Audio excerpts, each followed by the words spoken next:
The Resident Evil series has always held a special place in my heart, with the original trilogy being nearly perfect examples of the survival horror genre. Starting with Resident Evil 4, however, the series took a drastically more action-oriented direction, with each iteration slowly getting less and less scary over time, with a couple exceptions. Games that repurposed the stories of the games like Resident Evil The Umbrella Chronicles and the HD re-release of Resident Evil 1 were still clinging onto the series' roots, while the rest of the franchise went to crap. There was an exception that sits right in the middle of these two categories, and this is Resident Evil Revelations. Resident Evil Revelations. This game was originally for the DS and was so well received it got ported to the Xbox 360, Wii U, PC, and pretty much every other platform since its release.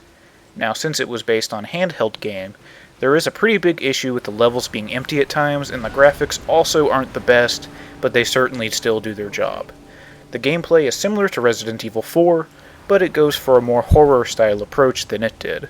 The problem is, the scares are super tame, and the new monsters are very poorly designed. Oh, I'm so scared of the pink blobs and the big doofy wolves.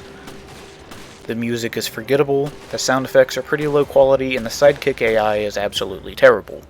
I mean, like, seriously, they fire their weapon maybe, once every 10 seconds, even when surrounded by monsters? Which brings me to my second complaint. Where are all the zombies? Correct me if I'm wrong, but I played halfway through the game and never saw a single one.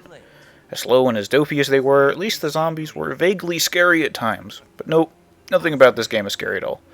Yet again, I only jumped maybe twice while playing Dead Space, and while everybody thought that game was terrifying, so maybe I'm just weird. My only other large complaint is the writing. Holy crap, the writing is the worst.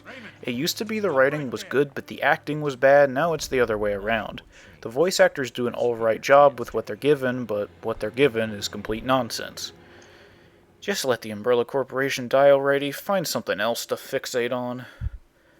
A lot of the characters are from previous Resident Evil games, but both them and the new characters are pretty hollow with no development, and they all just talk about moody bullcrap and perverted things you should just never say to another human being. And that being a Capcom game from this time, all the women look the same and act the same and lack depth, so great. This game makes Resident Evil 1 kind of seem realistic in comparison, which is no easy feat. If I don't care about the characters, why would I be scared for them? Sorry to drag you into this. That's fine, but you're buying me dinner next time, and I'm ordering lobster. I spent $4 on this game during a Steam sale, and I still feel ripped off. I give this game a 2 out of 10. It technically functions as a game, I guess, and I like the voice on the title screen, but that's about it. Every other critic loves it, though, so if you're obsessed with repetitive gameplay and butt shots, go ahead and get it, but otherwise stay away. It's not good.